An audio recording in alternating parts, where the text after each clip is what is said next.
Buenas noches, amigos. 1.300.000 refugiados huyen del horror. Es un nuevo éxodo que se está viviendo en las fronteras entre Turquía y Siria. Desde la pasada semana hay bombardeos en una ciudad concreta, Kobani, justo en el paso fronterizo. Ocurrió algo antes de ayer que tiene mucho quizá de simbólico, de imaginería, de terror, porque de todo eso vamos a hablar. Y es que los militantes del ISIS, ese nombre que todos hemos aprendido a la fuerza a raíz de observar las atrocidades que ocurren en esas batallas cruentas, en esos secuestros, en esas decapitaciones, los combatientes, como digo, o más bien los terroristas del ISIS, lo que han hecho ha sido capturar a un grupo de mujeres, decapitarlas y colocar sus cabezas mirando a un punto concreto hacia Turquía en lo alto de un humilde obelisco en una menos humilde plaza de ese lugar, un lugar clave, Kobani. Ahí está la actualidad. Lo que se pretende es pasar a territorio turco. Al otro lado de la frontera, apenas a 15 kilómetros, es curioso, los primeros templos de la humanidad. Ayer mismo conocíamos la historia de la decapitación de un taxista y un voluntario inglés, Alan Henning. De nuevo el mundo sobrecogido, pero también extrañado de algunas cosas, de la aparente calma de estas personas con su traje naranja, que parece la última prenda ante la muerte, y toda la estudiada sincronicidad en el aspecto del vestuario, de las poses, de los ademanes, de estas figuras que parecen realmente fantasmas en mitad de la arena del desierto. Son figuras que empiezan a ser conocidas y que están utilizando las redes sociales para proclamar su batalla.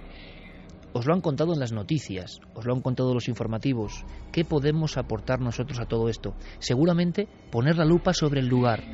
No es un lugar cualquiera. Donde está ocurriendo todo esto ahora mismo, y lo que estáis leyendo en los periódicos, lo que estáis viendo en las televisiones, esta especie de eterno nudo sangriento, este revolverse el horror y lo atroz en una misma zona desde hace milenios, no parece casual. Hay estudiosos, arqueólogos, investigadores, que hablan de que precisamente en las profecías, en los viejos estudios, en los hallazgos, se habla siempre de una puerta del mal, de que de esa zona del mundo creciente, fértil, donde surgieron tantas cosas, allí, precisamente allí, también surgirá algo que pondrá en jaque a nuestro mundo. Mesopotamia, o reino entre dos ríos, Tigris y Éufrates, símbolo para muchos de la vida, de la fertilidad. Allí nació la escritura, ni más ni menos. Allí nació la civilización, la vida en la urbe, la ciudad. Allí nació la rueda.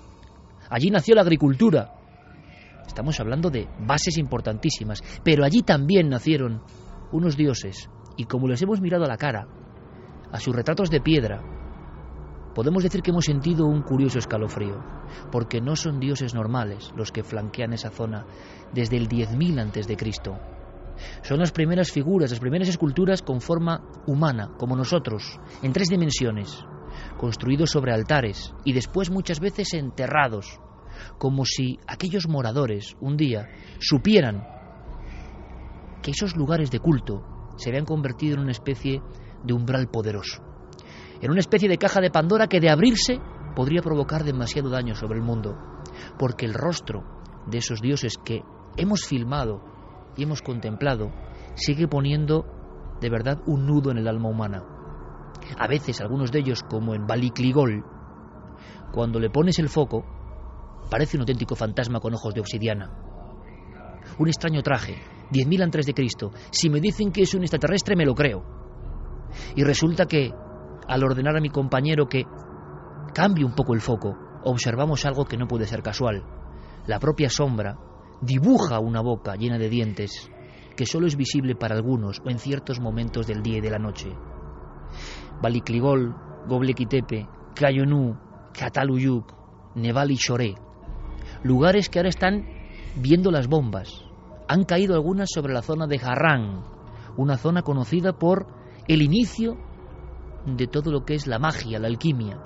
Es una zona que no podemos permitirnos el lujo de ver como un mapa cualquiera, que es lo que también parece que quieren que veamos, una simple cuestión de guerra. No, para muchos esto es el inicio, ojalá se equivoquen, de una auténtica y soterrada y diferente y distinta tercera guerra mundial, que ya ha comenzado, aseguran. Leo palabras de un imán, Chordunay, que dijo una frase que también genera escalofríos en torno a todo lo que está ocurriendo ahora mismo. Dijo, refiriéndose a Occidente: es imposible derrotar a quienes aman la muerte tanto como ustedes adoran la vida. Precisamente esta misma semana, 2 jóvenes yazidíes, de la etnia de los yazidíes, huían, tenían 15 y 18 años.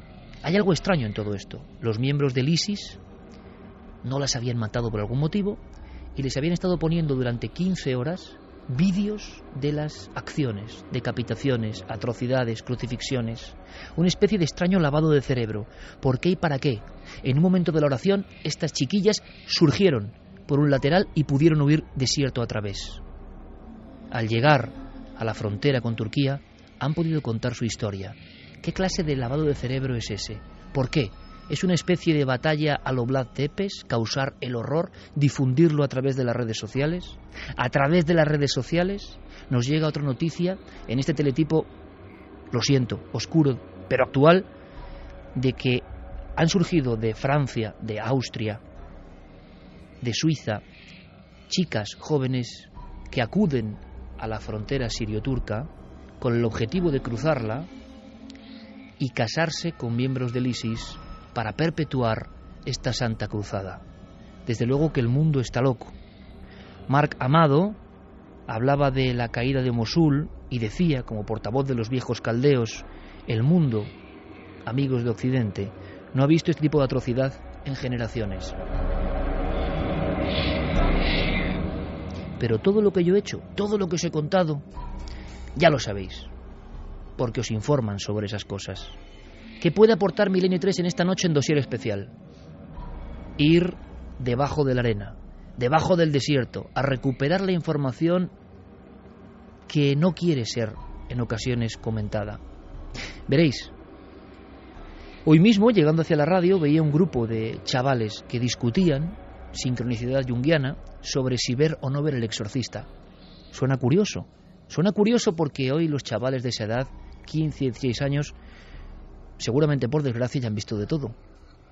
Parecía un debate propio de hace 30 años, ¿no? ¿Vemos El Exorcista esta noche? ¿Qué puede provocarnos? Dicen que da mucho miedo, dicen que verla entera tiene un mensaje profundo. Bueno, yo les diría que sí, que tiene un mensaje profundo. Vais a escuchar ahora mismo a William Friedkin. Lo que cuenta es el inicio del Exorcista, y lo que cuenta podía ser perfectamente una parte de este teletipo. Lo que cuenta podía ser un acto más de lo que está ocurriendo ahora mismo. Pero es 1973 y es el origen, seguramente no casual, de la película más terrorífica de todos los tiempos. Esta es una excavación real en un lugar llamado Hatra, fundado por los sasanianos en el año 37 a.C. Era una ciudad de 100.000 personas y los sasanianos la atacaron, matando a todo el mundo, cortándoles las cabezas. Incluso cortaron las cabezas de las estatuas, y esta excavación que filmamos era auténtica. Estaban buscando las cabezas de aquellas estatuas que habían sido decapitadas. 1:41, esto es Milenio 3 en la cadena SER. Vamos al lugar donde todo nació y donde para algunos puede estar la clave del final.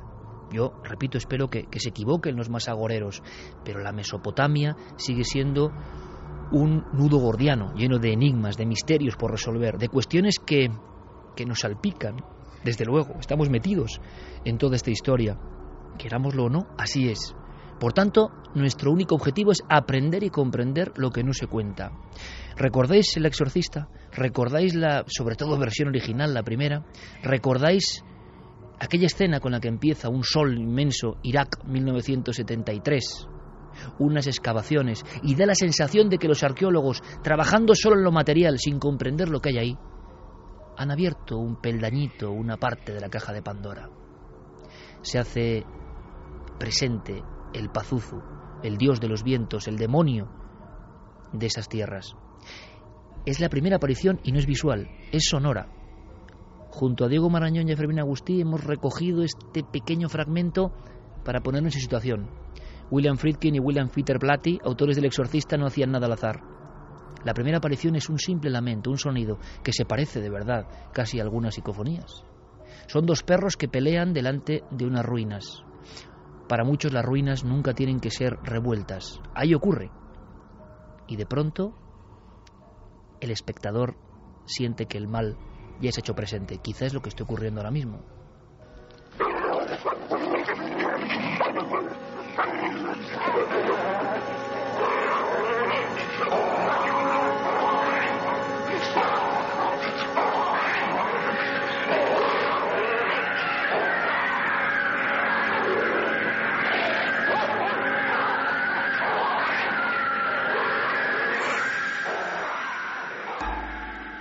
El alarido de Pazuzu y de otros muchos demonios que por qué surgen en ese lugar. ¿Qué tiene ese lugar que no acabamos de entender, pero que es vital en todas las Sagradas Escrituras y en todos los estudios antiguos? Vamos a intentar descubrirlo. Enrique Di Vicente, maestro, buenas noches. Muy buenas noches, Iker. ¿Qué tiene este lugar? La Mesopotamia. Tú diste algunas claves en tu primera columna y creo que el tema es tan grave y tan tremendo como para que estés aquí con nosotros y te lo agradezco, especialmente.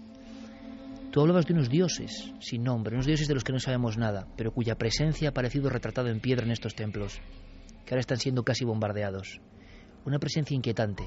Tú hablabas de dioses señores de la guerra.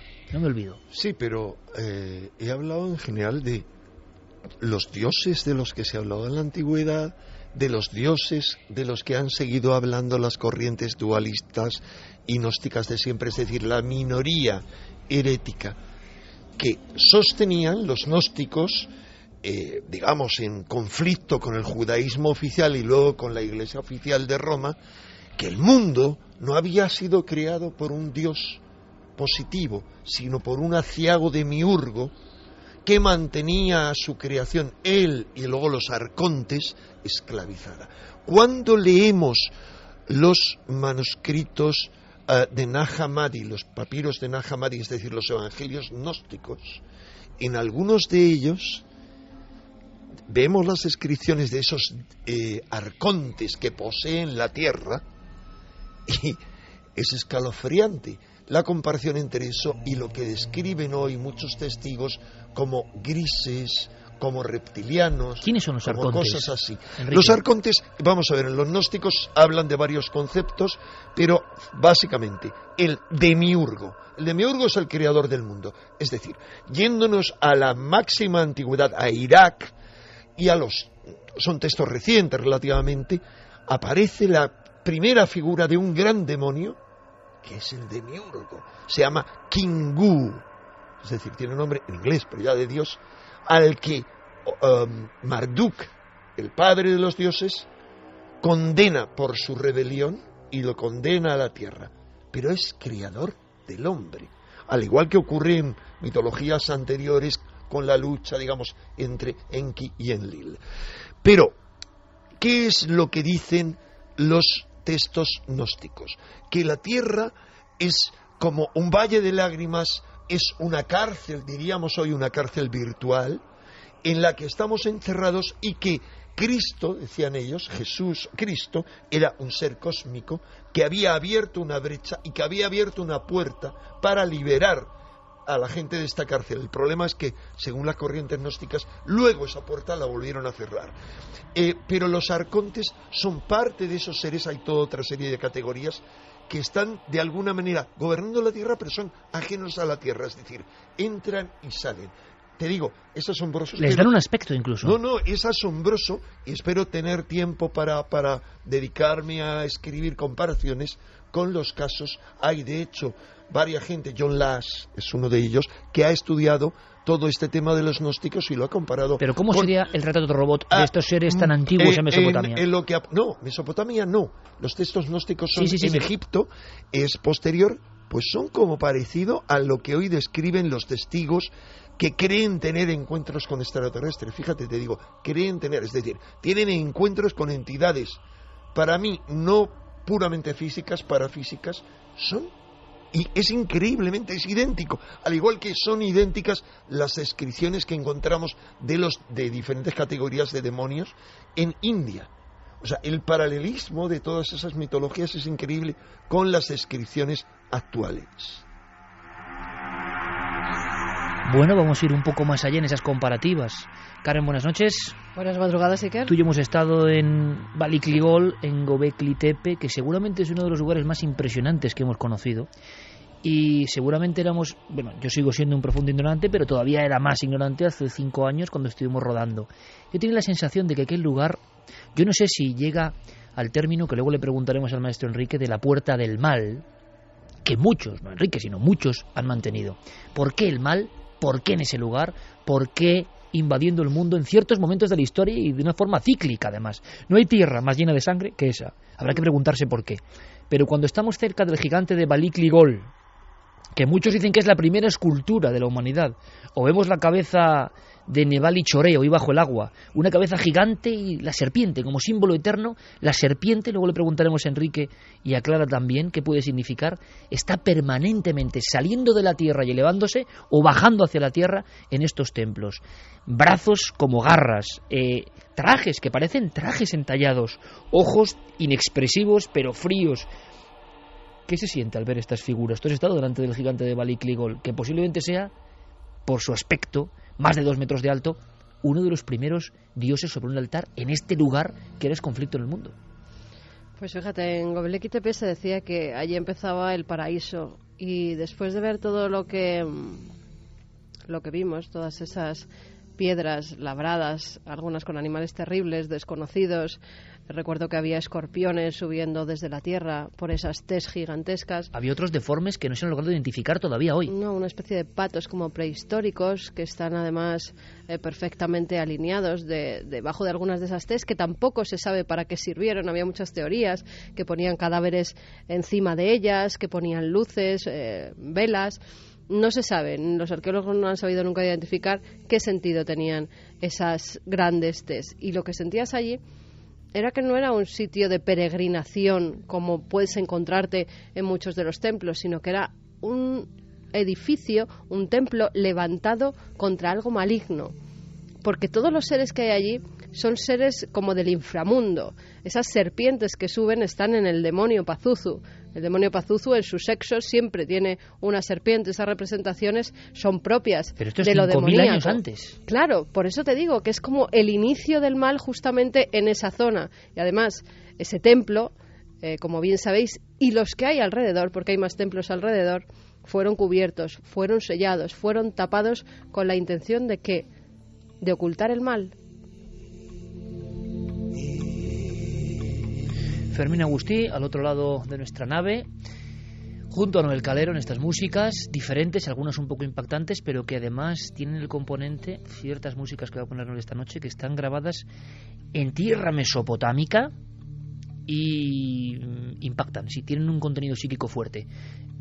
Pero yo creo que hay que saber, hay que aprender. Herbert Campos, buenas noches, compañero. Hola, Iker, buenas noches. Santiago Camacho, buenas noches. Buenas noches, Iker. Clara Taoces, compañera, buenas Muy noches. Buenas noches. Os diré algo más. Nació la agricultura, nació la escritura, nació la rueda, nació la civilización, la urbe, pero nació el primer relato de la historia. El primer relato de la historia nace aquí. También no deja de ser curioso. ¿Y qué nos cuenta ese relato? Esa primera historia narrativa de la humanidad. Si creéis que esto puede ser casual, bueno, resulta que es el poema de un hombre, un dios, un héroe, mejor dicho un héroe, llamado Gilgamesh. Es el primer viaje al inframundo. Su amigo Enkidu vuelve de la muerte para contarle, entre otras cosas, cómo son los dioses que moran al otro lado, y para algo que es muy enigmático y que ha generado mucha discusión en este primer texto narrativo de la historia, en este primer cuento de la humanidad, que seguro que es muy importante. Y es que al viajar al inframundo, al viajar como un héroe solo y atemorizado, pero también lleno de valor al inframundo, Gilgamesh comprende incluso hasta por qué la muerte es necesaria para los humanos. ¿Por qué la muerte es necesaria para los humanos, aunque nosotros no la comprendemos? Todo esto hace 5.000 años en esas mismas tierras. La historia de Gilgamesh, o el primer viaje heroico. ¿Por qué? Se recuperó en una serie de tablillas. En ese mismo punto sobre el que hoy planea nuestra nave radiofónica, Asurbanipal, un guerrero culto al mismo tiempo y rey, instauró la primera gran biblioteca de la historia. La primera gran biblioteca de la historia. Se han recuperado solo unas 22.000 tablillas. La inmensa mayoría, magia, religión, conocimiento oculto, astronomía. Dijo él, el propio Asurbanipal, que pretendía recuperar todo el saber secreto en el secreto oficio de los escribas. Templos sellados para siempre, como si hubiese algo que no tiene que contaminar el mundo. Las primeras bibliotecas que, curiosamente, son destruidas también. O ciudades como Nínive o imperios como Ebla, desaparecidos en el tiempo, arruinados, guerreados una y mil veces. ¿Qué pasa en esta tierra entre dos ríos, Tigris y Éufrates, creciente fértil? Vamos al libro de texto donde nació la civilización, sí, pero nos parece que han pasado muchas más cosas que nunca jamás nos han contado.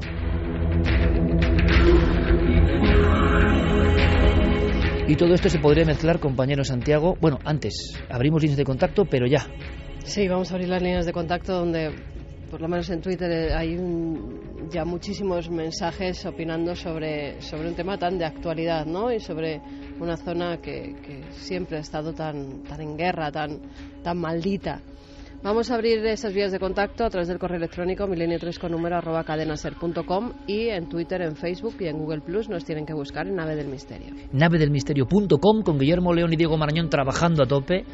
Y una cosa muy bonita, están haciendo un escaparate milenario con objetos de Juan y sobre todo con libros que os pueden interesar. Por ejemplo, Carmen hizo un libro impresionante, La Iglesia y sus demonios, donde ya aparecen estos demonios mesopotámicos, porque son los padres del resto de los demonios, mucho antes de Sagradas Escrituras, como con una vida propia. Bueno, pues siempre en navedelmisterio.com, Guillermo y Diego, con todo el equipo, todo el trabajo, un escaparate por si queréis saber más del tema que estamos tocando en Milenio 3 y en Cuarto Milenio. Santi, la conexión es lógica. Es difícil la balanza entre actualidad y pasado.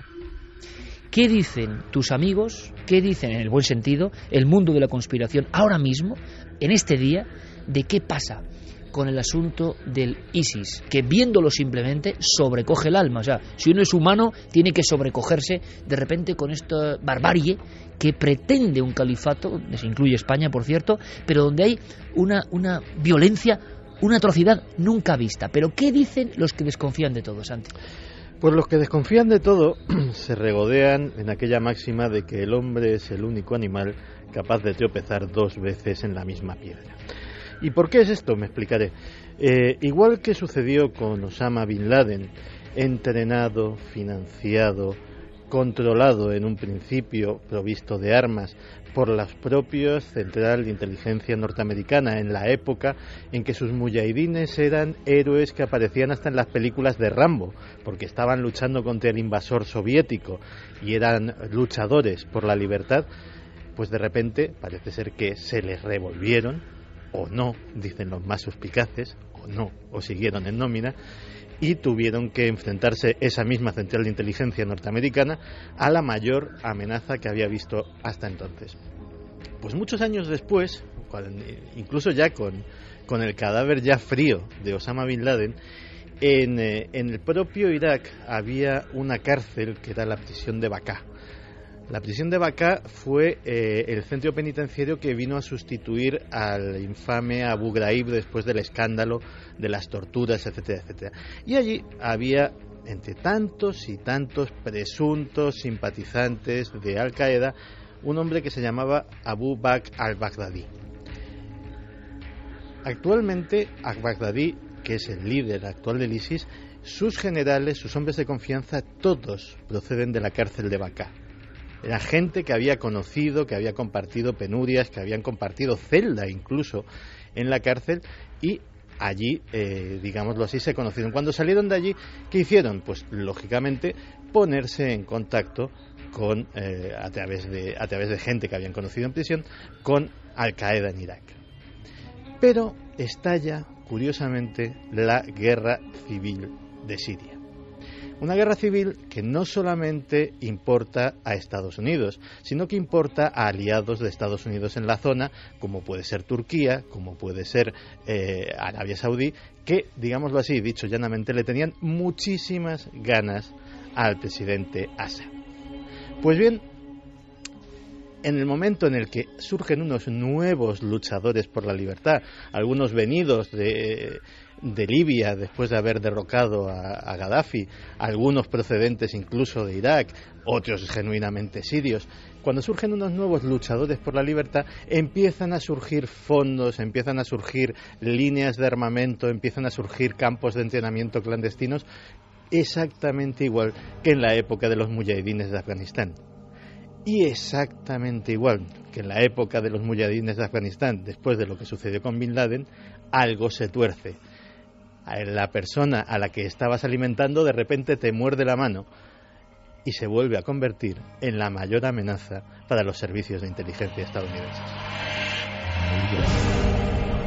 A Enrique le hemos escuchado muchas veces hablar de la Tercera Guerra Mundial, de los signos, señales de la Tercera Guerra Mundial, pero yo no le voy a preguntar eso porque quiero que sigamos combinando, ¿no?, en la coctelera de la radio el pasado y el presente, pero luego sí hablaremos. Santi, en tu opinión, ¿hay especialistas? Hubo una columna muy comentada, tremenda, de Arturo Pérez Reverte, que hablaba de que esta es ya la Tercera Guerra Mundial. No va a ser como antes, declarada. Esta es ya, y decía Pérez Reverte, y no nos hemos enterado, lo decía así, ¿no? Y ya está infiltrada en todo el mundo, y ya va a ser así, y es una guerra con otros componentes, mucho más profundos incluso. ¿Tú qué opinas de la situación actual? Porque el avance del ISIS ha llegado a la misma línea fronteriza que nosotros hemos filmado prácticamente de Turquía. El avance del ISIS ha llegado a la misma línea fronteriza de Turquía, pero incluso autoridades fronterizas de los Estados Unidos, que hasta hace 2 o 3 semanas estaban negando la posibilidad de que se haya permeado la frontera entre México y Estados Unidos y que hayan penetrado terroristas, se hablaba de un pacto o de un negocio con los propios narcos mexicanos, pues empiezan a decir que están circulando informes de inteligencia entre las fuerzas fronterizas con nombres, con fotografías, con toda serie de datos, diciendo que ya hay gente afín al ISIS que se ha podido infiltrar en los propios Estados Unidos. Pues bien, ¿qué opino de lo de la Tercera Guerra Mundial? Pues es muy sencillo. Hemos visto cómo el logro de desestabilizar un país como fue Siria trae estas consecuencias. Pero es que hubo lo mismo en Libia, ha pasado prácticamente lo mismo en Ucrania y hay quien sospecha que incluso esté sucediendo ahora mismo en Hong Kong. Es decir, no solamente es una guerra de Occidente, del Occidente racional o del Occidente cristiano o del Occidente desarrollado contra el fanatismo musulmán. Es una guerra de muchísimos frentes que está generando muchísimas consecuencias. Es una guerra en la que Rusia está buscando recuperar su papel como contrapeso de la unipotencia actual que son los Estados Unidos, en la que China está reclamando su territorio también y su zona de influencia, y en la que en medio de todo eso no se sabe si como peón de alguien o como actor de primer orden ha surgido el ISIS, que recordemos que ahora mismo controla un territorio mayor que el del Reino Unido, un territorio habitado por 8 millones de personas, la inmensa mayoría de las cuales son auténticos rehenes. 8 millones de personas que tienen que bregar todos los días con la presencia en las calles de la Hizbá. La Hizbá es un cruce entre la Gestapo y la Santa Inquisición, que se nutre de delatores, se nutre de denuncias anónimas y que puede pegar una patada en la puerta a tu casa y detenerte por tener una botellita de licor. Luego hablaremos, Santi, en la vuelta al presente, ahora vamos al pasado, de si hay algún plan que se nos escapa en esta atrocidad filmada y enviada por las redes sociales a todo el mundo. El control de las redes sociales para causar pavor mundial. Si hay algo más, si se hace por algo. ¿Me permitirías añadir una cosa a lo que ha comentado Santi? Mira esta fotografía. El señor que aparece en esta fotografía, ¿sí?, en Siria, es John McCain. Es el senador de Estados Unidos que se enfrentó en las penúltimas elecciones como rival de Obama. Bien, el señor que aparece a su derecha es un señor que tenía otro nombre y que se rebautizó como Abu Bakr al-Baghdadi, el califa del Gran Emirato, es decir, está fotografiado al lado de John McCain, porque John McCain viajó a Siria para apoyar a los que estaban luchando contra su enemigo común. Al igual que viajó a Egipto el 2 de febrero de 2011, cuando se estaba gestando el principio de toda la revolución para planificar la primavera árabe. Es más, esta semana ha tenido una metedura de pata que nos podrá contar mejor Santi, y se le ha escapado. Sí, yo me reuní con ese monstruo. No dijo el monstruo, eso lo añado yo.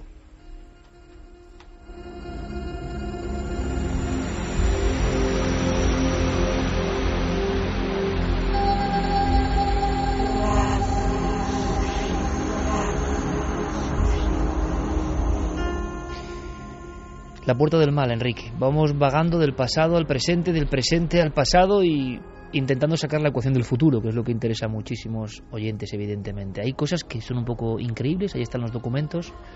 Enrique, la puerta del mal, ¿tú hablas de eso en la edición de Año Cero de este mes? En el editorial que escribí hace exactamente ahora un mes, porque estamos cerrando el siguiente, lo llamaba la puerta Quiero que lo entienda todo el mundo. ¿Por qué? ¿Por qué?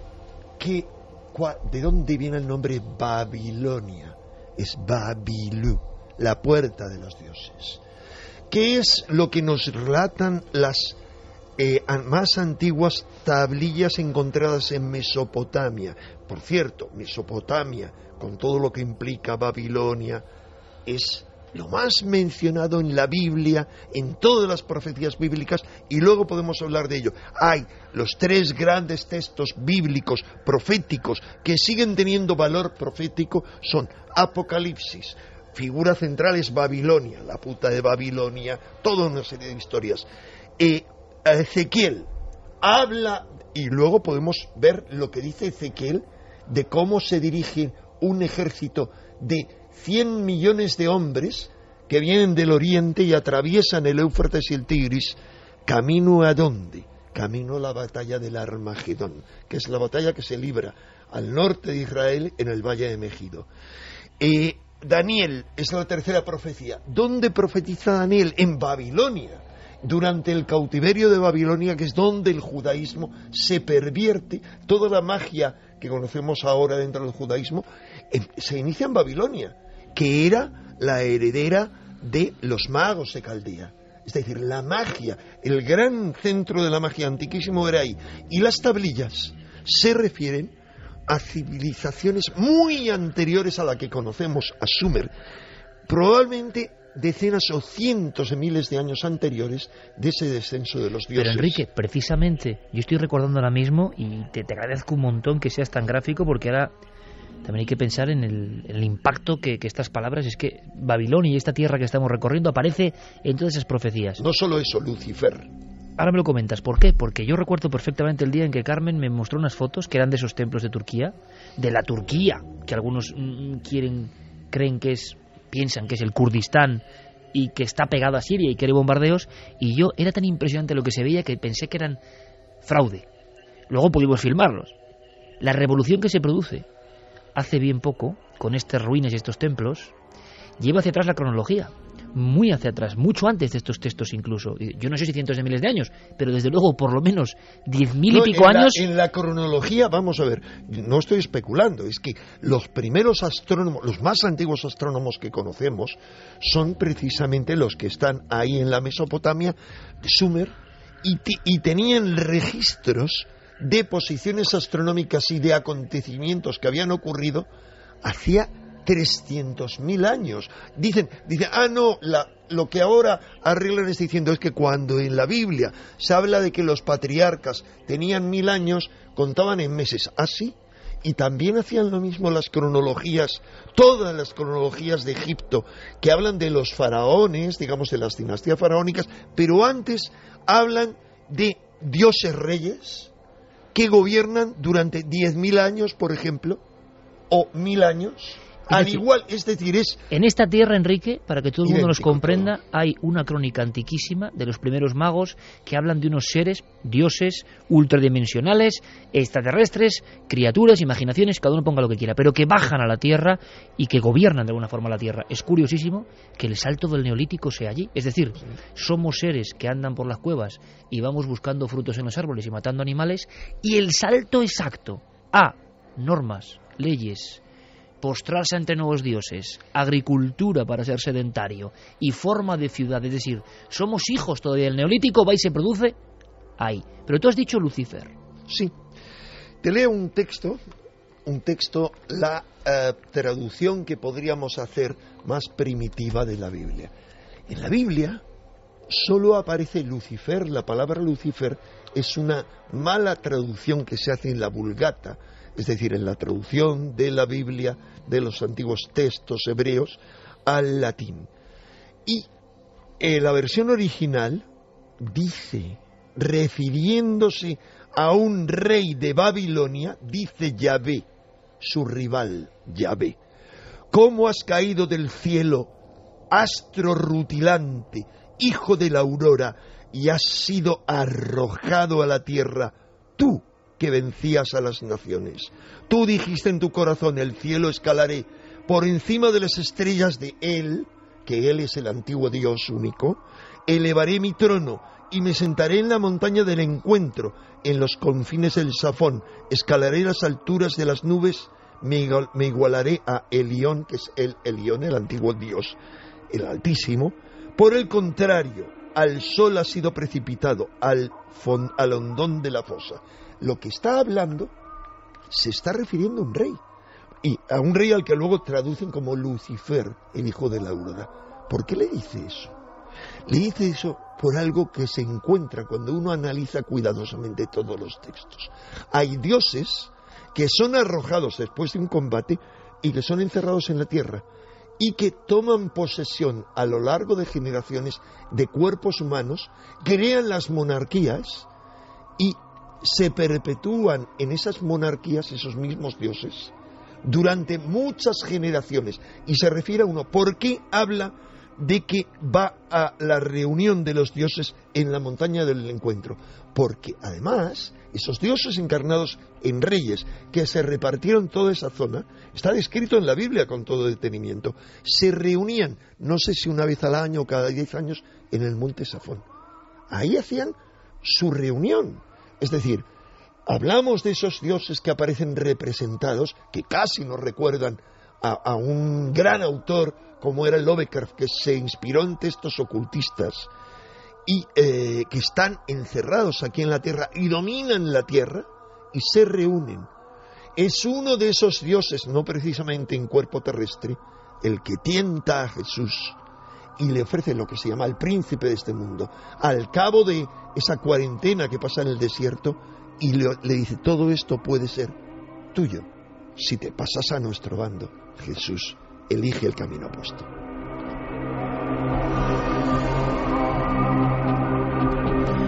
Hierve en las redes sociales con una circunstancia que es la eterna batalla entre el bien, el mal y esa puerta concreta en la Mesopotamia que ha irradiado la historia del mundo. Y tenemos que aprender, tenemos que comprender, tenemos que ir más allá de lo que nos cuentan a nivel informativo, que es muy interesante. Hablando de esas figuras, de esa transformación entre lo que está más allá y se manifiesta corpóreamente y se muestra como emisario de los seres humanos, tenemos un ejemplo clave, absolutamente.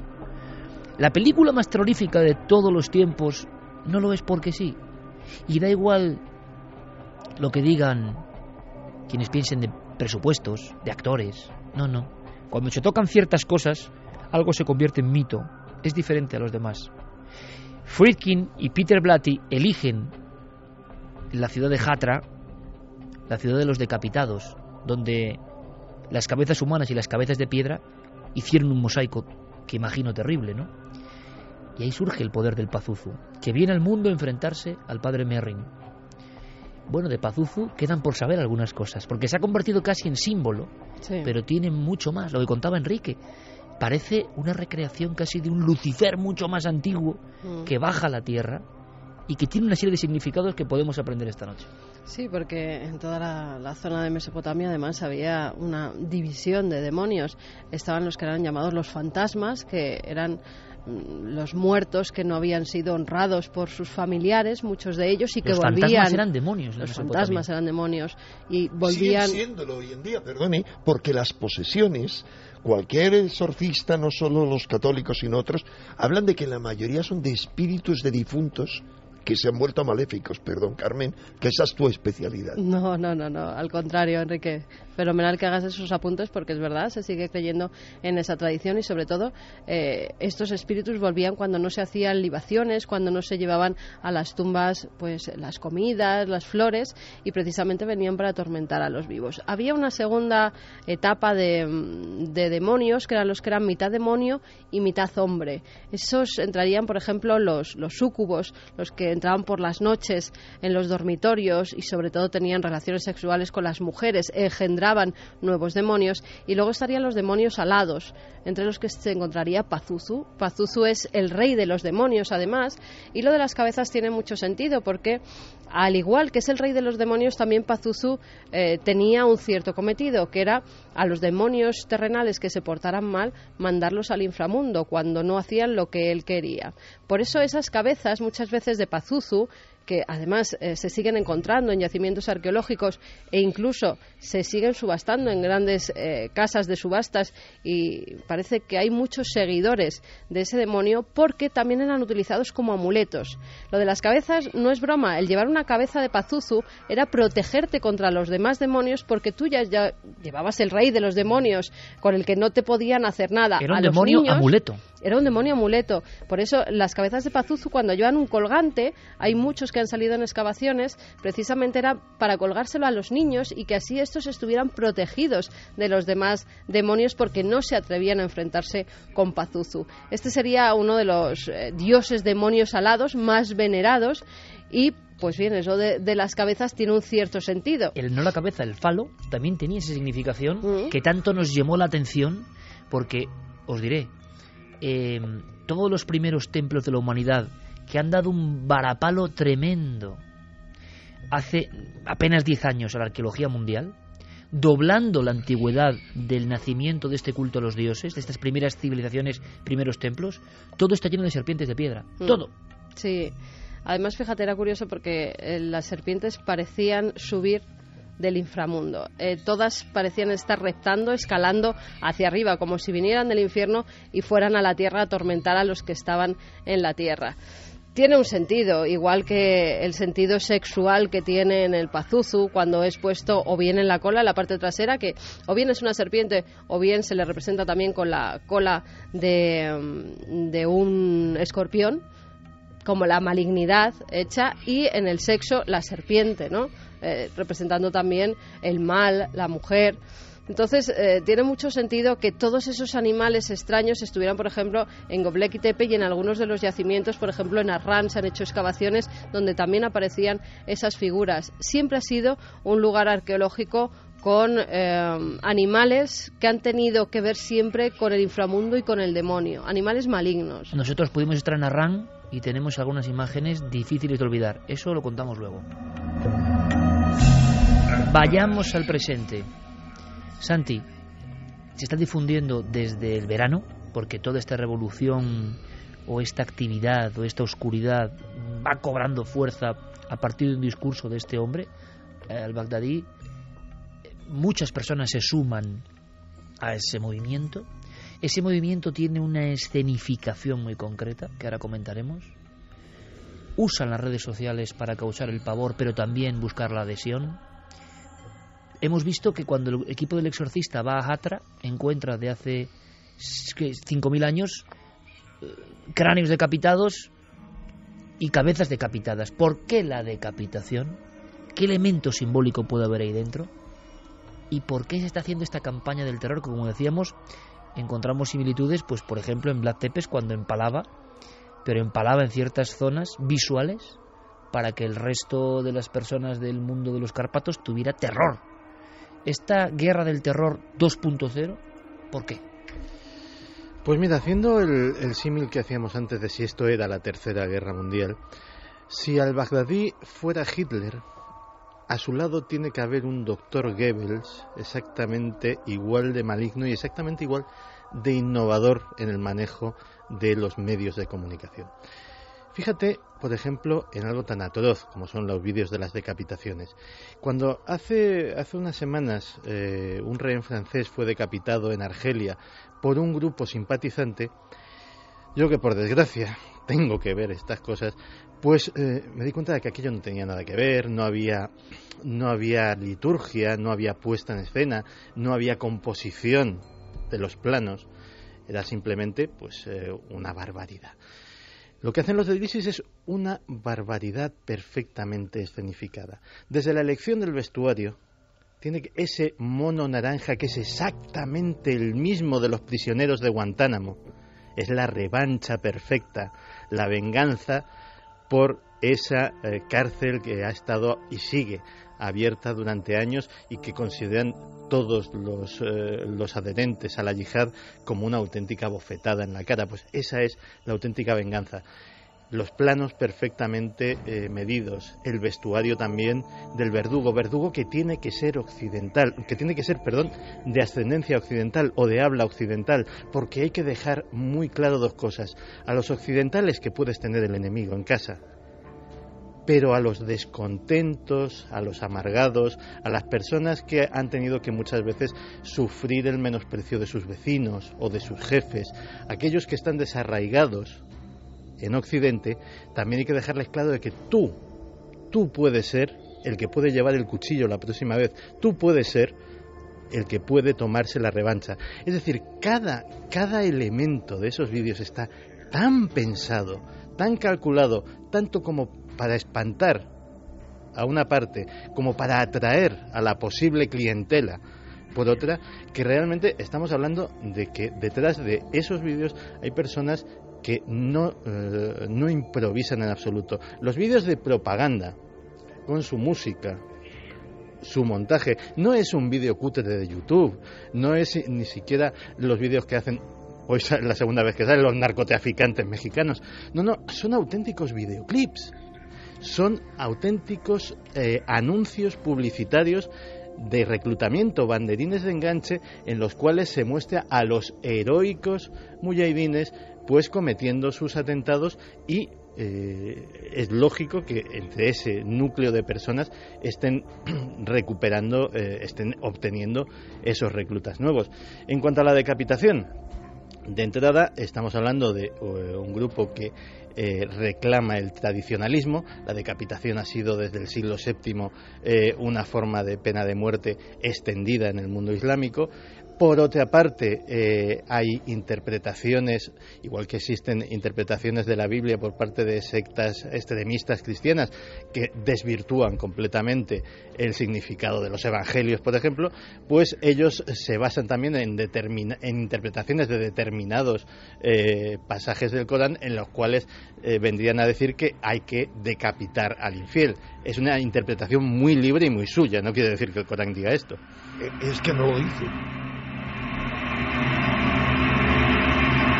Hablaba Santi de extracción de frases concretas de Sagradas Escrituras. Bien, Enrique, yo creo que esto es importante. Hablando de las profecías que antes anunciabas, hay muchas profecías, y esto puede interesar a nuestra audiencia, que se refieren precisamente a este territorio que ahora está siendo la polémica. Pero precisamente, milimétricamente. Precisamente, mira, sabes que he traído aquí una bolsa cargada de libros. Tengo una buena biblioteca, me deshice de parte, pero una amplia biblioteca de está profecías. La de Asurbanipal y luego la tuya. En fin, por poner un poco de ligereza a un tema tan tremendo, ¿no? Pero lo interesante, he tenido la oportunidad de conocer a los dos más famosos intérpretes en Nostradamus modernos. Uno de ellos, un tipo genial, es Jean-Charles de Fonbrun, murió ya, tuve mucha amistad con él, fui su agente de prensa en España, y el otro era Daniel Ruzo, un hombre mítico, también lo conocí con más de 90 años en México. Pero lo interesante es que cuando ves los libros de esta gente, de repente, en el año 80, señalan en Nostradamus que es tan tremendamente difícil de interpretar, entre otras cosas, porque él utiliza nada más y nada menos que casi 30 tipos de lenguaje que forma parte del lenguaje de los pájaros. Es decir, hace falta conocer esos mecanismos para poderlo traducir. Todo es críptico, todo está cifrado. Sí, está cifrado, pero no hay duda, repiten una y otra vez, que los países a los que se refiere Nostradamus, donde comienza todo uno de los follones, porque habla de muchos, es Irak y Siria. Y si quieres, te leo alguna de esas profecías, no de cualquier libro, no, de un artículo mío, publicado en el número 3 de Año Cero, en el año 90, es decir, cuando hubo la invasión de Kuwait, nada más invadirse Kuwait, en el mes de septiembre, un mes después, como yo oí que venía un follón, recogí algunas de esas profecías. Y dice, por ejemplo, alguna de las cosas. Dice, entrará villano. Cuidado, yo me refería a aquella época, pero es que cuadra más con esto. Podría cuadrar con cualquier otra época. Entrará villano, perverso, infame, tiranizando la Mesopotamia, es decir, Irak. Todos amigos hechos de adulterina dama. Tierra horrible, negro de fisonomía. Bueno, es complejo, hay que ver cada cosa de esas que analiza, pero yo decía claramente que se estaba refiriendo a un cínico individuo que tiranizará Irak. Cínico al máximo, porque este individuo, primero es de un pasado muy oscuro, y luego pervierte el Islam. Es decir, allá donde Mahoma se arruinó liberando esclavos, estos esclavizan a la gente. Allá donde Mahoma y pidió a sus seguidores que respetaran a los cristianos y a los judíos, porque eran seguidores de un Dios único y de un profeta como él, estos crucifican, no solo a ellos, sino a los que ellos consideran tafkires, herejes, o sea, a los chiíes y a otros muchos. No solo eso, sino allá donde estos, a todas las mujeres de los países que invaden, les cortan el clítoris, violan a las vírgenes para procrear más gente para la yihad, pero de paso para dar paso a su satisfacción antes de llegar al paraíso, donde tendrán muchas vírgenes, violan vírgenes. Mahoma tenía un respeto absoluto por las mujeres desde su propia mujer, su hija. Es decir, es la perversión absoluta del Islam y es el gran triunfo de la política, ya preconizada hace mucho tiempo por uno de los cerebros de toda la, de todo el núcleo, toda la transformación que viene de América, alguien, Michael Liden, luego te puedo leer algún texto suyo, que hablaba de que hacía falta hacer ese tipo de maniobras. ¿Para qué? Para que toda la gente aborrezca del Islam, que hasta los propios musulmanes se avergüencen de ser musulmanes. Pero Iker, no olvidemos que monstruosidades como estas las ha cometido el cristianismo cuando ha llegado la primera cruzada a Jerusalén y mataron a hombres, mujeres y niños, árabes, cristianos y judíos. No respetaron a nadie. Lo han hecho cuando vinieron en la cruzada contra los albigenses y entraron en la ciudad de Béziers, y dijo el legado del Papa: matadlos a todos, incluidos a católicos, que Dios ya reconocerá a los suyos en el cielo. Han violado, han perseguido a la mujer, la Inquisición, han hecho todo tipo de monstruosidades. Esto es histórico, no lo olvidemos.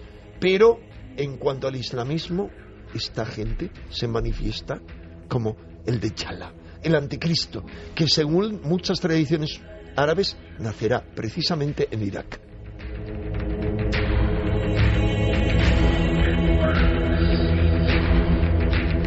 Dos y 25, palabras potentes, rotundas. Vamos ahora con vuestros mensajes, vamos a ver cómo cala todo esto en nuestro público, y lo que estamos haciendo, lo dejamos muy claro, simplemente es indagar en esos terrenos en los que nadie indaga y proporcionar esa información diferente. Vamos a hacer luego un viaje rápido, casi fugaz, por Siria y por Irak, para comentar algunas cosas interesantes, pero hablaba Enrique de sus profecías, o de su estudio de las profecías, con la Primera Guerra del Golfo. Bueno, pues antes de la Primera Guerra del Golfo... otras, cuando quieras, sí, ahora, que vienen muy a cuento. Ahora las leemos, por supuesto, porque además el público estará deseoso de escuchar siempre esa voz un poco... sí, con tinte sobrenatural, ¿no?, que tienen todas las profecías y que nos impactan. Se crea o no en ellas, nos impactan. Pero Nacho Ares, nuestro compañero, nos trae una también brevísima historia que indica que cuando ha habido grandes conflictos, Primera Guerra del Golfo, también se acudió a debajo de la arena y enterrado por la arena del desierto y el tiempo, había cosas muy simbólicas, muy potentes. Por ejemplo, la historia de la tablilla de Jabba. ¿Conocéis esta historia? En el año 1989 se produjo uno de los grandes descubrimientos de la historia arqueológica en la antigua Siria, hoy Irak. En el palacio noroccidental de Nimrud aparecieron tumbas de reinas pertenecientes al siglo VIII antes de nuestra era. En concreto, la más importante de ellas era la tumba de la reina Yaba, esposa de Tiglat-Pileser III. El tesoro era increíble. Lo que más impresionó a los arqueólogos fue el descubrimiento de una tablilla conocida como un texto de execración, en donde se lanzaba una maldición contra todo aquel que entrara de forma impía en la tumba. No fueron pocos los que encontraron en él una explicación a los acontecimientos convulsos que vivió el país pocos meses después, cuando Irak invadió Kuwait y devino todos los problemas que conocemos en la década de 1990. Las tablillas de execración, la protección de las tumbas, la extraña sensación que ocurre si uno va más allá de la arqueología, porque la arqueología oficial, la normal, ve una serpiente en Gobekli Tepe o en las cabezas de Nebal y Choré, en los primeros dioses, y dirá que era una serpiente que era propia del entorno, se quedará ahí. Su deber es quedarse ahí. Ahora, la simbología, el ocultismo va un poco más allá. ¿Por qué la serpiente subiendo por la cabeza? ¿Por qué subiendo de debajo de la tierra hacia la realidad? La serpiente casi como forma energética. ¿Qué nos querían decir hace 12.000 años en los primeros templos de la historia? En esos templos que algunos ven como cajas de Pandora que nunca tuvieron que ser reabiertas de nuevo. Vamos con algunos mensajes, con algunas de las opiniones. Bárbara Carrillo dice: la civilización mesopotámica es una de las más interesantes y más olvidadas. En la carrera de Historia del Arte apenas la tocamos. Quizás es demasiado difícil de estudiar en profundidad. Juan Manuel Malle: los demonios siempre manipularán a los seres humanos, por algo son muy superiores a todos los vivos de la tierra. Javier Calvo Fernández: los fanáticos no entienden lo que dice su religión, sino que la aplican a su barbarie, que no tiene ninguna justificación. Gema Clemente dice: decir que me da auténtico pavor el ISIS es quedarme corta.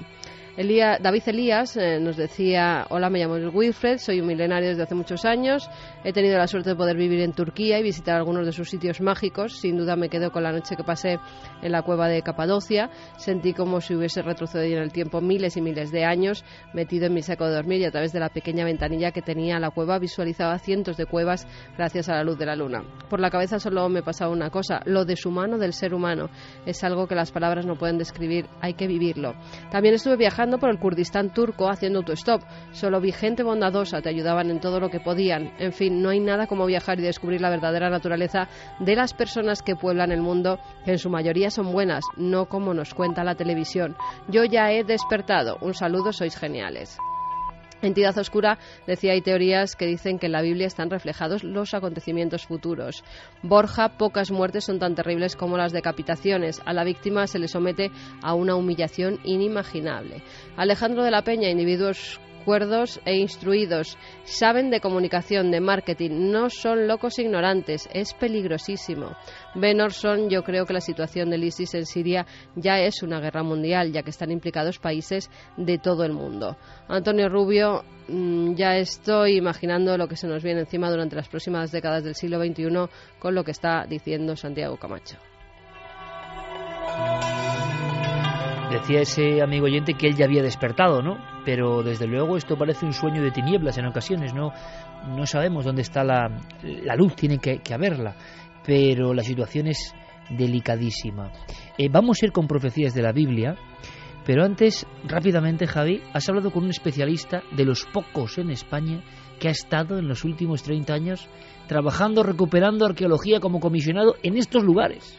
Sí, Pedro Azara es un arquitecto que fue comisario de la exposición antes del diluvio que preparó la Caixa, y él propuso ese proyecto para estudiar el imaginario mítico arquitectónico mesopotámico, y precisamente por eso obtuvo el permiso por parte del gobierno iraquí y por la embajada española para acceder a zonas, a yacimientos a los que no se entraba, a los que no se permitía el acceso desde los años 80. Y es muy curioso, Javi, y viene que ni al pelo, que hemos tenido a William Friedkin, que se sorprendió de que le dejaran rodar en Irak en el 73. ¿Sabéis lo que pidieron las tropas del partido de Saddam Hussein?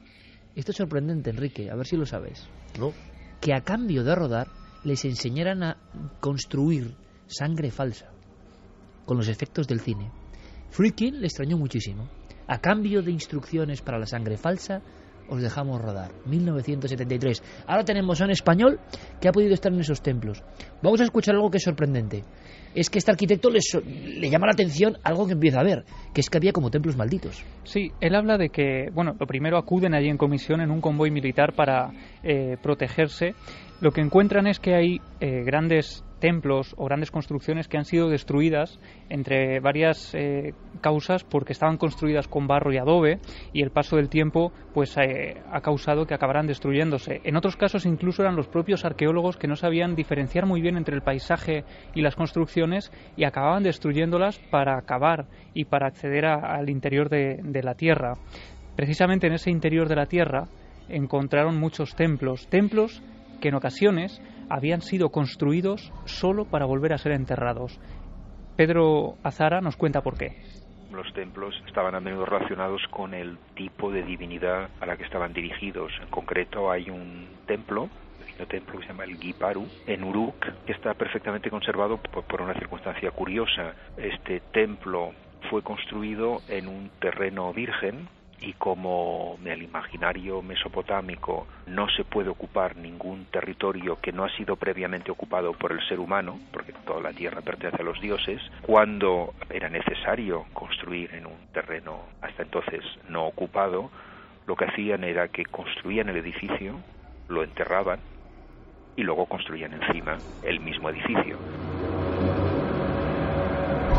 Se encontraron muchas figuras y en especial le llamó la atención una, como contaba antes Carmen. La cabeza, la huella del Pazuzu era constante en toda esa región. Sí, porque yo le preguntaba precisamente por esa escena de la película El Exorcista en la que encuentran la cabeza.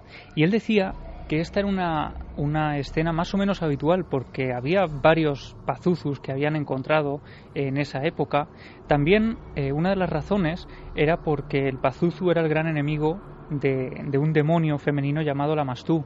Este demonio se alimentaba del cuerpo de los recién nacidos y de las madres, y precisamente para espantarlo ellas también utilizaban el Pazuzu, las imágenes, la cabeza del Pazuzu, para colgarla en los niños o en las habitaciones, y era muy habitual encontrarlos. El más conocido es el que aparece en la película El Exorcista, que está en el Louvre, pero existen muchos más Pazuzus. Las esculturas que se han encontrado de Pazuzu son pequeños bronces. Es un ser maligno, pero que se puede utilizar con ventaja si se orienta hacia el enemigo. Y por tanto, el enterrarlo es posible que permitiera neutralizarlo al mismo tiempo que al ser colocado debajo de los edificios, es posible que esta fuerza maligna, convenientemente orientada, pudiera hacer huir otras fuerzas malignas que hubieran podido atentar contra la casa y la vida que se estaba alumbrando en el interior. El nacimiento alumbrando, la luz del nacimiento y las potencias del inframundo en permanente lucha a ras de tierra en este rincón de la Mesopotamia que estamos visitando. Había algo más tremendo, Javier, y es que te ha contado este hombre cómo en muchos templos había orantes que eran como antenas con el inframundo. Sí, de hecho él me decía que las figuras de los orantes, las imágenes de los orantes, son las que a él más le impresionaron cuando las vio frente a frente. Esas figuras pues que parecen personas con los brazos en el pecho, con las manos en el pecho, como si estuvieran dirigiéndose a esas deidades, pues me contaba que eran utilizadas en los templos para favorecer la conexión con lo invisible, para hacer que lo remoto, para que esos dioses estuvieran presentes en los templos. Y no solo eso, sino que a su vez, cuando una persona erigía uno de estos templos, tenía que llevar a cabo una serie de rituales precisamente para pedir el permiso y para dar las gracias a esos seres del inframundo. Muchos eran laberínticos, era un laberinto donde uno se perdía como el inframundo, pero hay algo que nos cuenta este comisionado en Mesopotamia, le agradecemos muchísimo que nos conceda estas palabras, porque es trabajar en un equipo desde allí, recogiendo las piezas, ¿no?, directamente. Creo que es un lujo. Y veréis, esto sí me ha impresionado. Nos habla de un pacto que había entre los habitantes de la antigua Mesopotamia y las fuerzas, las potencias del inframundo. Esto es una palabra que surge y tampoco creo que sea casualidad. Toda construcción sacra o profana venía precedido por toda una serie de rituales, la ceremonia de la colocación de la primera piedra, etcétera, puesto que todos estos edificios necesariamente tienen cimientos que se adentran en el interior de la tierra y por tanto roban el espacio que pertenece a los dioses infernales, con los que hay que pactar mediante ofrendas, mediante depósitos fundacionales, amén de toda clase de amuletos, etcétera, para proteger el edificio de la furia de las potencias invisibles. La mayoría de las piezas mesopotámicas de los museos son piezas que en su gran parte se han encontrado porque yacían enterradas, ya sea porque quedaron sepultadas, ya sea porque fueron intencionadamente enterradas. 2:37. Enrique, más profecías. Pues me remonto siempre a este artículo mío del año 90, para no irnos más lejos. Dice, esta me parece increíblemente más cercana a todas estas atrocidades de gente decididamente anticristiana. La gran banda y secta crucifígera, es decir, contra la cruz, se levantará en Mesopotamia, del próximo río Compañía Ligera, que tal ley tendrá por enemigo. Es la tercera centuria y el 61 versículo de esa tercera centuria. Se ciñe a lo que está cuarteta, ocurriendo. perdón, no versículo, cuarteta. Sí, hay que analizar cada cosa porque hace falta conocer el lenguaje, pero lo que está claro es la gran banda y secta contra la cruz crucifígera se levantará en Mesopotamia. Pero hay lo dice muchas, clarísimo, siempre es esta zona del planeta. Con toda claridad, cuidado, con toda la oscuridad que tiene Nostradamus, sí, que clarísimo. no hay manera más que de interpretar a posteriori. Pero yo te recitaría una veintena de cuartetas de centurias de Nostradamus en las que se describen acontecimientos históricos indiscutibles, como cuando habla de Hitler o cuando habla de la guerra civil española, que dice, si quieres te pongo el ejemplo, de Castelfranco viendront, te lo digo en el francés original, de Castelfranco, así dice, viendront ceux de Rivière, es decir, del castillo, o Castilla, Franco, vendrán los de Rivera, o sea, Franco, Castilla, Rivera, todo. Pero que no es sencillo, Falange, está claro. Está clarísimo que desenvolver el entuerto de Nostradamus no es muy sencillo, no, porque viene de Mesopotamia. Pero es que él no tiene millones digamos, de cuartetas de esas, no, que es muy simple, que es que hay 10 centurias con 100 cada, o sea, son menos de 1000 predicciones las que hay. Otra, Repite, sí. Otra, uno de los dioses de Aníbal infernales, Aníbal en principio era, digamos, la actual Libia, pero no solo eso, sino que todo su territorio se extendía mucho más.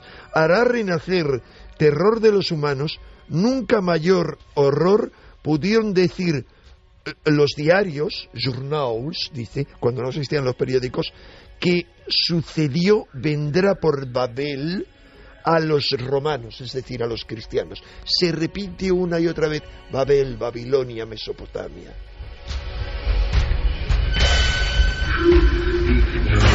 Profecías concretas. Otro viaje breve. Vamos a hacerlo saltando de profecía en profecía, intentando saber qué puede pasar y dejando esa clave para el futuro también, ¿no? Que luego Santi y Enrique nos contarán. Clara, tú tuviste la oportunidad, creo que no hemos estado sí hemos estado en Turquía, hemos estado en la zona del Kurdistán, pero en Siria no. Y Siria es el lugar que ha quedado absolutamente, no ha quedado piedra sobre piedra prácticamente. Había algunos emplazamientos muy misteriosos también en esta zona, nada es por azar, y tú tuviste la oportunidad de conocerlos. Sí, fue en el año 89 cuando viajé a Siria y en concreto voy a hablar de uno de esos emplazamientos más extraños que yo he visitado a lo largo de todos los viajes que he realizado, y me estoy refiriendo a la antigua ciudad de Palmira, una ciudad que, bueno, su nombre nos evoca la ciudad de los dátiles, ¿no? Y bueno, pues precisamente hace pocos días, a finales de septiembre, el mes pasado, las fuerzas de la coalición antiterrorista, encabezadas por Estados Unidos, han bombardeado posiciones yihadistas, precisamente las ruinas de Palmira. Ruinas han vuelto a ver las bombas, como está ocurriendo, ¿no? Sí, yo no sé cómo estará aquello realmente, pero bueno, hay que hacerse una idea de que Palmira es una ciudad teóricamente protegida por la UNESCO. y que fue Patrimonio de la Humanidad desde el año 80 y está incluida desde el año 2011 en la lista de los lugares que están en peligro precisamente por conflictos bélicos en el mundo. Las noticias que tenemos de Mosul, Raqqa, lugares muy concretos, muy simbólicos, donde estaba la antigua Nínive, Ebla, lugares llenos de profecías, las noticias que llegan están completamente, sobre todo toda la simbología que había también cristiana, desarbolados, ¿no? Sí, y bueno, pues esta ciudad se encuentra a unos 200 kilómetros de Damasco, es decir, pues no está muy lejos de la capital, precisamente en la provincia de Homs, que ha sido una de las que ha habido mayores ataques y bombardeos de todo tipo. Y bueno, pues esta ciudad era una antigua ciudad nabatea que también, bueno, pues nos acordaremos, por ejemplo, de la también misteriosa Petra, ¿no? Otro lugar, otra ciudad que está en medio del desierto, ¿no? Excavada en el desierto, pues esta ciudad también está en medio del desierto. Y bueno, en ella reinó una mujer, Zenobia, que fue la segunda mujer del príncipe Odenato de Palmira, que fue asesinado, y entonces ella se hizo con el mando, con el poder de la ciudad. Y bueno, pues esta mujer también tuvo una extraña trayectoria. Se hablaba de ella como una especie de maga, de hechicera, de Circe, ¿no? Una especie de mujer muy poderosa. La magia de nuevo presente, aunque su reinado pues fue muy efímero, ¿no? Fue desde el 267 hasta el 272, el momento en el que fue hecha cautiva por el emperador romano Aureliano, quien la hizo tirar de un carro encadenada con unas cadenas de oro, ¿no? Y su final es bastante enigmático, no se sabe qué pasó con ella, se le pierde la pista, pero se habla de varias hipótesis. Una de ellas es que se le perdonó y se retiró a vivir a Tibur, el actual Tívoli, donde murió después, y hay otras versiones como que fue decapitada, estamos hablando hoy de muchas decapitaciones, o que pereció a causa de una grave enfermedad que la dejó postrada en cama, ¿no? Y es curioso porque en esta ciudad de Palmira parece que el protagonismo de la mujer, de la maga, de la hechicera, de la sacerdotisa, se repite después en forma de una...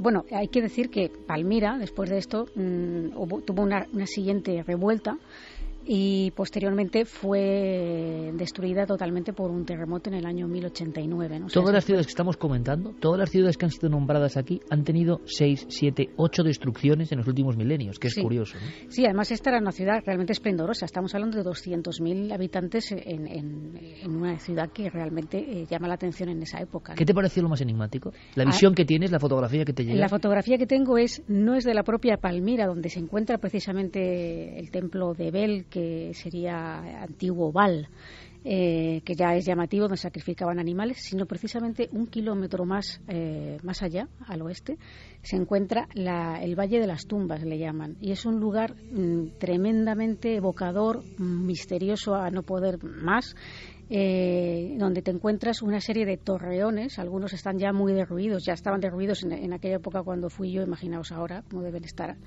y aunque había alguna torre perfecta cuadrada, y eran tumbas que albergaban pues algunas hasta 500 personas enterradas allí, decoradas como si fueran viviendas, es decir, eran como casas de muertos, ¿no? Donde tenían esculturas de quiénes eran los muertos, se les veían perfectamente las caras, sabíamos los nombres de esas personas, mosaicos que representaban a todos los muertos que allí yacían, y que yace como en mitad del desierto esta ciudad. Y es tremendo, eso es un lugar que te notas como si estuvieras en otro planeta, ¿no? Bueno, pues ese planeta, según las últimas noticias que nos llevan de algunos compañeros de servicios informativos, está pasándolo muy mal porque hay una destrucción masiva, podemos decir, utilizando la palabra, de toda esa región en concreto. Pero hay algo más, antes de escuchar más profecías y de poner una clave hacia el futuro, que puede ser lo importante, unas recomendaciones o unas profecías, pero propias, nuestras, ¿no? Sobre todo tanto de Santiago como de Enrique, que son los que están más metidos en esta historia, en este dossier. Pero si hablamos de una mujer, hay unos relieves muy antiguos, antiquísimos, seguramente a nivel de mujer mágica, de los más remotos que existen, Unos hablaban de la diosa Ishtar, otros de Lilith, transformaciones a lo largo del tiempo. Y esa mujer sacerdotisa, con toques también un poco oscuros en ocasiones, u oscurecidos, y que surge en alguno de los hallazgos arqueológicos más importantes de todos los tiempos. Hay que saber algo más, porque es, yo creo que la consagración de esa mujer, que para algunos era demoníaca, para otros divina. Sí, bueno, es considerada la reina de la noche, de la oscuridad, de las sombras. Te referías a ese relieve que se conserva en el British Museum, el relieve Burney, conocido de 1800 a 1750 a.C., muy antiguo, donde se ve a una mujer que está coronada, tiene las alas hacia abajo, tiene garras como de un águila, está posada encima del lomo de 2 leones y a sus lados tiene 2 búhos, que también significan mucho. Esta mujer era una de las diosas que hacía el mal, uno de los demonios femeninos. La verdad es que se la confunde con varios ídolos. Por ejemplo, se dice que podía ser Ishtar, como bien decías, que era la diosa del amor, pero también de la guerra, de la fertilidad, de la sexualidad, la que trataba cruelmente a sus amantes, la que acababa con ellos. También puede ser Ereshkigal, que era la diosa del inframundo, que en la mitología precisamente mesopotámica. O como decíamos, Lilith, la criatura maligna, que era portadora de la enfermedad, del mal. Es curioso porque Nínive, otra de las ciudades que ha sido, o provincias devastadas en esta batalla de ahora mismo, llena de profecías también sobre esa ciudad maldita Nínive, la patrona, entre comillas, de Nínive, desde el siglo XXIII a.C., ¿cómo suena esto, no? Desde el siglo XXIII a.C. era esta figura, esta diosa, esta deidad extraña, ¿no? Fíjate, estoy viendo ahora las noticias en torno a pues algunas de las ruinas que han destruido, y la de Atra, donde se rodó la película del Exorcista, ha sido una de ellas. Han decapitado figuras que quedaban. Vaya bucle temporal a las 2:48 en Milenio 3, ¿no? Comenzábamos con William Friedkin hablando del rodaje del Exorcista, de cómo los arqueólogos recomponían en el 73 las cabezas decapitadas de esas extrañas deidades, y nos llega la noticia por teletipo de última hora de que precisamente Atra, esa ciudad, ha sido atacada de nuevo, ¿no? Hace ya unos días que esa ciudad está totalmente tomada por este grupo y han acabado con todo lo que había, con todas las figuras. Es que me permito añadir y que ese grupo tal vez sea nada más que el tentáculo más poderoso de esa hidra con muchos tentáculos, de esa hidra que ha entrado por la puerta del mal y cuyo objetivo es destruir todas las cunas de la civilización. Vamos a ver, ¿cuáles han sido las cunas de la civilización? Mesopotamia, destrozada. Egipto, en un caos absoluto. Hablábamos antes de qué pena da pasear por las calles de Tebas, de la actual Luxor, la de las 1000 puertas, la maravilla de las maravillas, y ver cómo la avenida de las Esfinges, que han empezado a restaurar recientemente, están pastando por ahí las ovejas, lleno de porquería, de excrementos.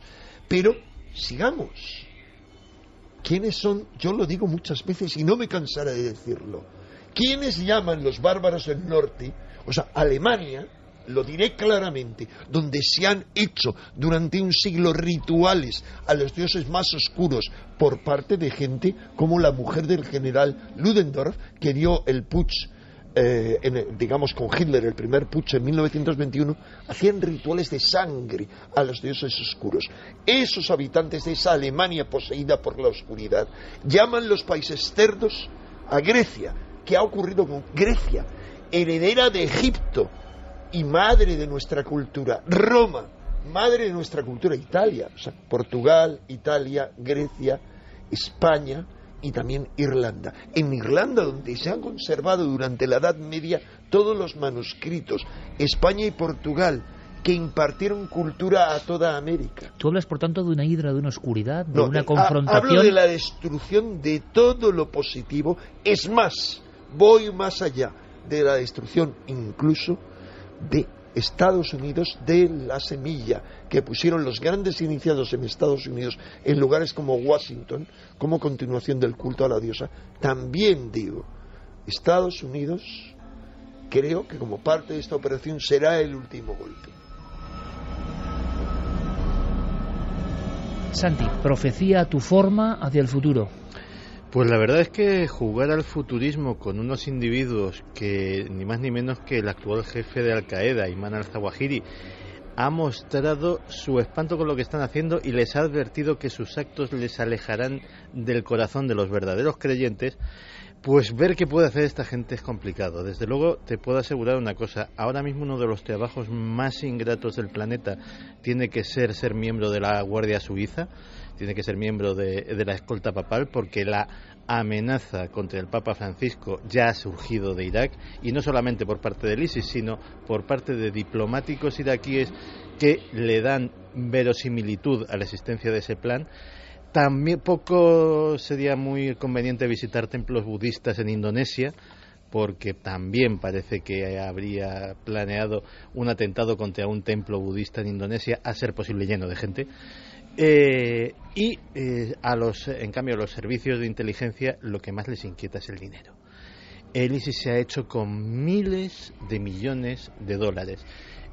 No solamente saqueando todos los bancos de Irak, sino vendiendo petróleo durante todo este tiempo, que la gran pregunta es quién se lo ha comprado. Esa es la gran pregunta, sí. ¿Cómo en mitad de esta barbarie se sigue vendiendo el petróleo de esta zona del mundo con quienes cierran el grifo, que son estos? Es curiosísimo, pero vamos a ver, ¿no? Es que otra fuente de financiación indiscutible son los países del Golfo, Arabia Saudí y otros. No hay duda de que las han estado financiando y les siguen financiando, y dando armas, como por ejemplo las armas químicas esas que estallaron en Irak. Las habían puesto en manos de ellos, les habían estallado, no eran del régimen, procedían de los servicios de inteligencia de Arabia Saudí.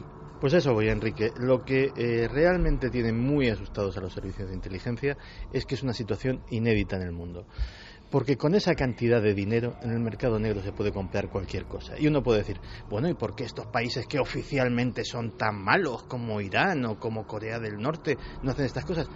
Porque son países, porque tienen que afrontar consecuencias diplomáticas, económicas, etcétera, etcétera. Pero esto es una organización terrorista que tiene un país, que tiene los recursos de un país, pero en realidad no tiene que responder ante las Naciones Unidas, no tiene que responder ante el comercio exterior. Estamos, por tanto, Santiago, ante una circunstancia que inédita en la historia. Inédita en la historia, por supuesto. Perdón, y añado algo más. Otra amenaza que han hecho claramente tanto ISIS como Boko Haram, que son sus aliados, que hacen lo mismo, que raptan y violan a niñas, a cientos de niñas, es que van a introducir el ébola en Occidente. Esa es una amenaza que cuadra con muchas profecías, como la que más cuadra, la que se refiere al Papa. Han dicho claramente que llegarán a Roma, pero que antes matarán al Papa. Curioso. Puedo revelar públicamente algo. Un ex jesuita que ha tenido altos cargos en este país, su familia, directamente me comunicaron, hay una relación, es una familia muy respetable. No puedo revelar la fuente, pero la fuente es jesuita del más alto nivel, y estaban autorizados a que yo dijera esto, no la fuente. El Papa tiene su vida altamente amenazada desde hace mucho tiempo, pero no por ellos, por otra hidra del mal, por la mafia, al extremo de que Tarcisio Bertoni le ha ofrecido irse a su palacio en lugar de permanecer ahí. Es decir, este Papa, que es el último o el penúltimo Papa, está discutido, de las profecías de San Malaquías, se ve amenazado. Y en esas mismas profecías de Nostradamus, en las que se habla de esa invasión musulmana, se habla del Papa. Si quieres te puedo leer algunas si hay tiempo.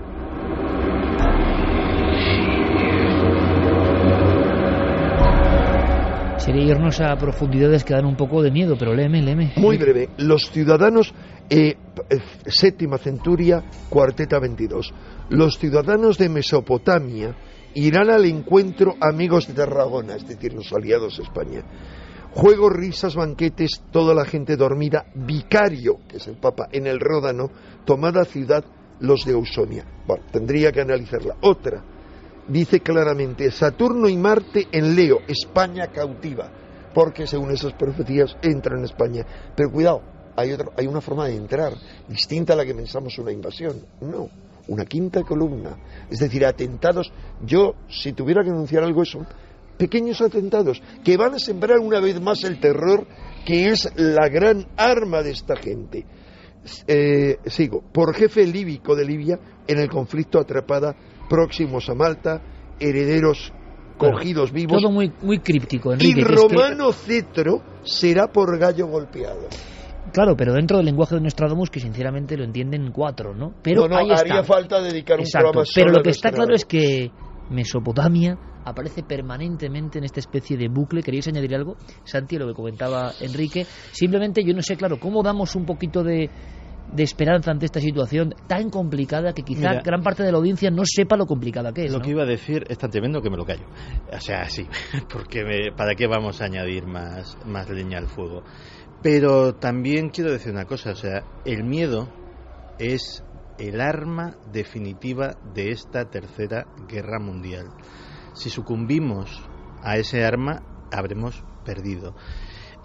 Precisamente ahora que no hay ningún gran atentado que nos duela el corazón en los últimos tiempos, no ha pasado nada, en Estados Unidos, que tuvieron el 11S, la estadística dice que es mucho más fácil morir de un accidente doméstico que por un atentado terrorista, y sin embargo tenemos un miedo atroz a un atentado terrorista y no a que se nos caiga un mueble encima.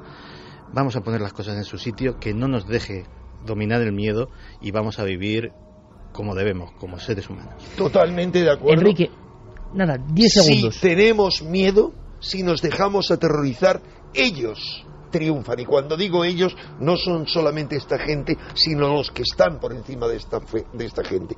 Ante eso, no tener miedo, y todo lo contrario. El Papa es el que ha dicho públicamente que ha comenzado la Tercera Guerra Mundial y que estos son pasos de la Tercera Guerra Mundial. Y él, aunque sería discutir la figura del Papa, predica con otras cosas, que es el amor, que es con lo que ha predicado siempre Cristo. Nos quedamos con esa palabra importante hoy en día. Enrique, maestro, gracias. A ti. Al final, luz y sombra, ese cuento que parecía antiguo, ¿no? Ese cuento que algunos creen que es un cuento, esa historia que está en permanente batalla. Hoy nos hemos dirigido a una puerta concreta de donde han surgido muchas cosas. Con ese bucle que comentaba Carmen, tremendo. Hemos iniciado con Wilfrid Kirill, el exorcista, un rodaje, y hemos acabado con que los bombardeos están a las puertas de los primeros templos de la civilización, donde se adoró a los extrañísimos dioses sin nombre. ¿Quiénes son? ¿Desde cuándo entre nosotros? ¿Seguimos gobernados por ellos? Son tantas preguntas, amigos. Lo que espero es que hayáis aprendido algo que os dé una tintura diferente a la hora de ver las noticias que nos invaden. En fin, esperamos contar cosas mucho más amables a la vuelta de las noticias en Milenio 3.